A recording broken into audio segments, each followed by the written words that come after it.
Dan disiplin ilmu saya ini sebenarnya bukan di kayu, sebenarnya di hukum.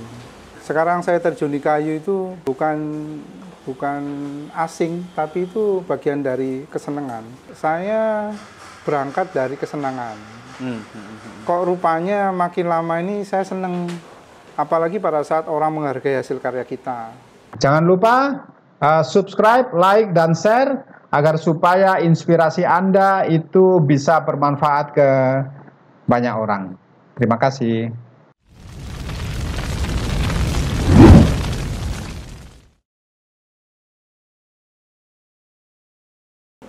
Halo, selamat siang. Berjumpa kembali dengan saya di channel podcast Bali Today. Seperti Anda tahu, channel podcast Bali Today adalah sebuah channel yang memberikan inspirasi untuk orang-orang yang ingin tumbuh dan berkembang.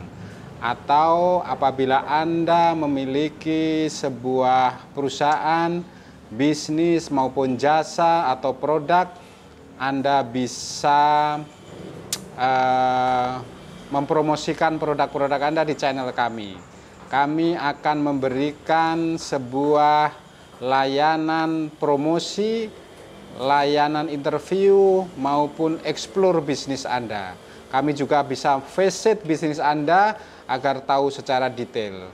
Dari sana Anda bisa menyampaikan beberapa hal tentang bisnis Anda dan juga tentang produk ataupun jasa Anda. Itulah channel podcast Bali Today. Khusus hari ini kami kedatangan seorang tamu. Dia bernama Ahmad Fatur Roziki, ya, asal dari Pasuruan, Pak, ya. Lumajang. Oh, Lumajang. Mohon maaf, saya ingat saya kok kayaknya pernah nyebut Pasuruan. Lumajang, ya. Jadi Pak Fatur ini adalah seorang pengusaha di bidang kayu yang sudah sekitar 20 tahun. Ya, saya pengen berbincang-bincang tentang bisnis tersebut, hubungannya bagaimana memulai usahanya, kemudian bagaimana menghadapi pandemi. Ya. Selamat siang, Pak Fatur. Apa kabar? Alhamdulillah. Baik-baik. Sehat-sehat, Pak, ya? Alhamdulillah selalu sehat, Pak. Walaupun kondisi pandemi ini memang harus sehat, Pak. Harus sehat, ya? Harus sehat. Jangan sampai tidak sehat. Kita pilek sedikit, dikira kita corona. Oh, corona, ya? Oke. Makanya kita maklum aja kalau sekarang ini, hari ini kita tidak pakai masker, maksudnya biar jelas. Oh, gitu. Ya. Insya Allah protokol kesehatan kita sudah kita ikuti, karena untuk wawancara kita buka, ya. Tapi setelah itu kita ikutin lagi. Keluarga sehat semua, Pak, ya? Alhamdulillah. Sehat, Pak. Berkat doa kita bersama lah, Pak. Alhamdulillah. Amin. Pak Fatur, terima kasih ya sudah datang ke channel podcast Bali Today. Saya berdoa semoga bisnis Pak Fatur lancar, tambah besar, dan juga nanti dari interview ini bisa menginspirasi teman-teman lainnya, ataupun juga bisa menambah ramenya order bisnisnya Pak Fatur, ya. Jadi kami akan beberapa pertanyaan ini dari saya pengen tahu, dan juga mungkin dari calon customer ataupun seluruh pemirsa, bisa dari di Indonesia maupun dari luar negeri. Dulu Pak Fatur ini awal mulanya bisnis itu gimana, Pak? Apakah sekolahnya itu di bidang kayu atau bagaimana? Sebenarnya saya ini asal mulanya ini karena keluarga itu di kayu, akhirnya tidak jauh-jauh dan sangat mudah untuk ngurusi kayu. Karena kita dari kecil itu terbiasa melihat kayu, kemudian olah-olahan kayu, yang akhirnya olahan itu akhirnya menghasilkan. Nah, itu bisnis kebiasaan keluarga. Oke. Dan disiplin ilmu saya ini sebenarnya bukan di kayu, sebenarnya di hukum. Tapi Hukum? dihukum sebenarnya. Bukan berarti dihukum di penjara, Pak. Loh. Maksudnya, Mohon maaf, kuliahnya hukum nih? iya, kuliahnya hukum. Oh, oke, ya. Jadi saya ini di antara teman-teman yang sekarang baik jadi jaksa maupun jadi hakim itu melihat saya itu kadang-kadang sanksi. Tapi kenyataannya begitu. Dan saya menyukainya itu. Saya menyukai kayu itu memang dari dulu, Pak, dari kecil. Makanya sekarang saya terjun di kayu itu bukan asing, tapi itu bagian dari kesenangan. Kesenangan dari kecil, kemudian besarnya itu kok menjadi sandang pangannya di sana kok rupanya. Nah, itu kemudian kenapa saya ke Bali? Karena Bali itu dilihat sangat potensi bidang seni. Kemudian dulu ya, pikiran awam itu bahwa di Bali itu ekonomi itu sangat bagus. Ya. Karena banyak tamu yang sekiranya ke sini bawa perekonomian bagus, bawa uang, kemudian dia kepingin bangun, ke sana pikiran saya. Jadi ya alhamdulillah karena keluarga juga banyak di sini juga di bidang kayu. Ya. Jadi tidak ragu untuk terjun di bidang kayu itu. Dan sampai hari ini. Iya. Sorry Pak, wah terganggu dikit ini. Alhamdulillah. Ini dimasakin paket mie nih. Wah. Wow. Luar biasa nih. Oke. Ini kan tidak seperti biasanya kalau di warung kan tidak ada udangnya. Oh iya, ini paket biasa Pak. Oke Pak, lanjut nanti sambil makan Pak ya. Iya. Oke. Sambil makan santai Pak ya. Ya.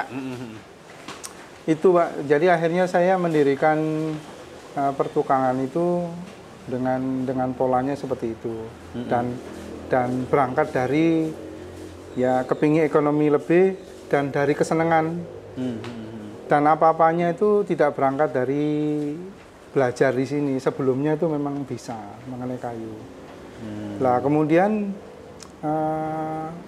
karena keluarga di sini juga terjun di kayu, jadi mengenai harga kayu untuk awalan, harga kayu, kemudian kesenangan customer yang di Bali seperti apa itu tidak susah karena tinggal nanya, kemudian kita eksekusi, nanya eksekusi. Jadi tidak butuh waktu lama, tidak sampai 6 bulan itu kita sudah, ya alhamdulillah itu sudah menguasai apa-apa yang dibutuhkan di Bali. Karena background keluarga tadi sudah kayu ya. Sudah kayu. Jadi kakek nenek bapak atau level sampai sepupu mana? Ya sepupu saya, orang tua saya, kemudian kakak-kakak saya sudah berpuluh-puluh tahun di kayu. Sudah terbiasa lah di kayu.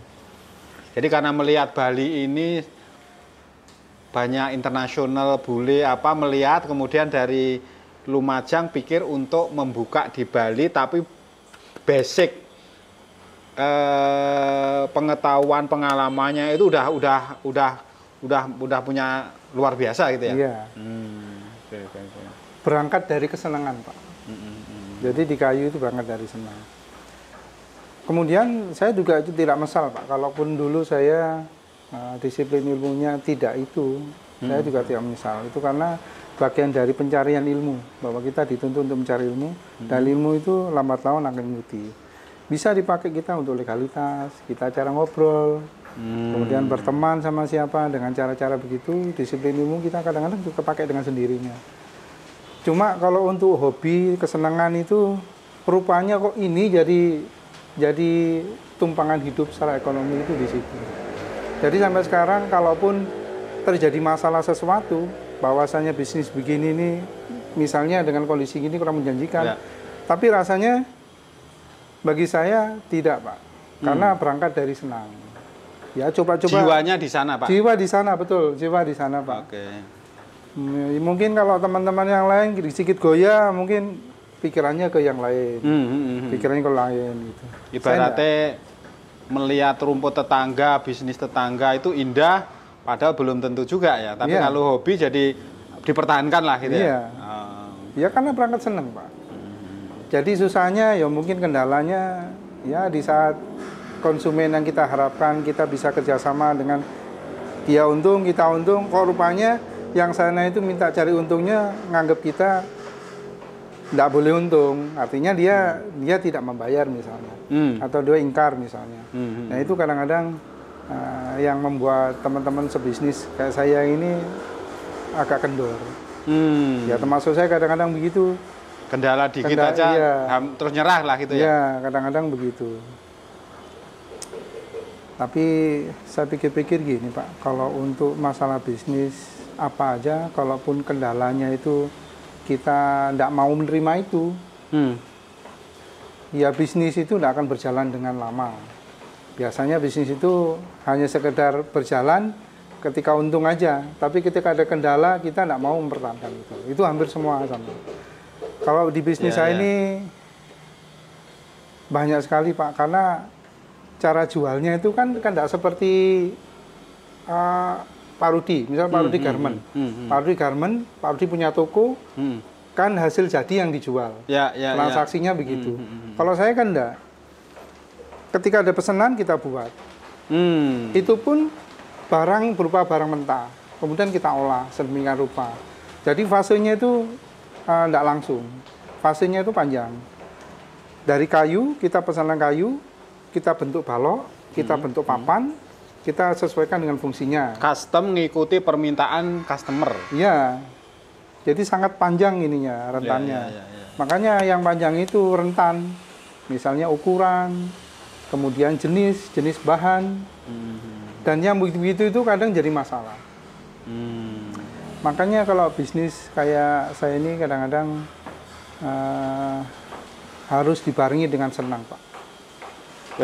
Tanpa senang, stres terus ya? Stres terus, Pak. Stres terus. Tapi kalau dengan senang malah itu hidup jadi bahagia ya? Ada naik, ada turun. Iya, ibaratnya naik turun gunung gitu, Pak ya? Iya. Oh, asik, Pak ya? Asik.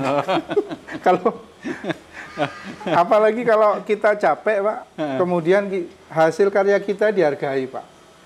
Kita enggak sekedar nyari keuntungan lebih, enggak. Kadang-kadang hasil karya kita dihargai itu luar biasa, Pak. Enggak bicara uang aja lah ya. Iya. Biasanya itu yang lama. Konsumen yang kayak begitu yang lama ke kita itu. Kalau konsumen yang kita jual kemudian nerima bayar, kemudian kita untung banyak atau kita untung melebihi yang kita targetkan, itu biasa itu. Biasa. Enggak ada nilai lebihnya. Iya. Tapi kalau kita melihat orangnya itu senang dengan hasil karya kita, Masya Allah itu.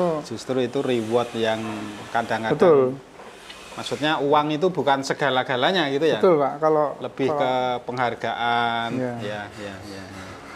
Tapi sedikit itu, Pak. Tadi saya sedikit agak melenceng dikit nih, ya. Nggak apa-apa, Pak ya. Nggak apa-apa. Lah, sudah tahu bisnis keluarga itu kayu. Ini mohon maaf, saya dari sisi luar melihatnya begitu. Mestinya orang tua itu yang gede kele, nek wis ngono sampean lanjutkan bisnisnya orang tua. Kan gitu nih kira-kiranya loh ya, logikanya. Otomatis, ya mestinya ya sekolah kayu atau manajemen. Berarti kan ada harapan. Kowe sekolah hukum itu apa harapannya atau apa pertimbangan awal, nggak tahu dari bapak atau dari keluarga bagaimana waktu itu? Iya, Pak. Saya kalau setiap ketemu teman yang mungkin dulu di bidang akademisi yang sama kayak saya, pertanyaannya seperti itu, Pak. Sama ya, pertanyaan semua orang kan ya? Ya, rata-rata begitu.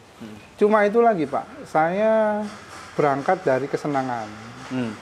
Kok rupanya makin lama ini saya seneng.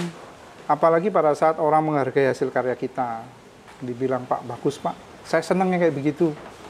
Nah, bahasa yang gitu itu membuat kita semangat, Pak. Itu yang kadang-kadang saya tidak noleh, Pak. Ke notaris tidak noleh. Ke pengacaraan tidak noleh. Walaupun banyak teman-teman yang mengajak begitu. Ke bidang hukum. Cuma kadang-kadang saya itu, kok saya ini kok enakan di kayu, pengolahan kayu maksudnya. Karena itu menjadikan hasil karya. Padahal hukumnya bukan lulus jasa. juga kan? Sampai lulus? Ya lulus lah, Pak. Oke, artinya sudah melihat asik di kayu tetap lanjut sekolah terus sampai... Oh bukan. Dalam arti kuliah ini saya tidak memikirkan materi ekonomi, tidak mikir, Pak.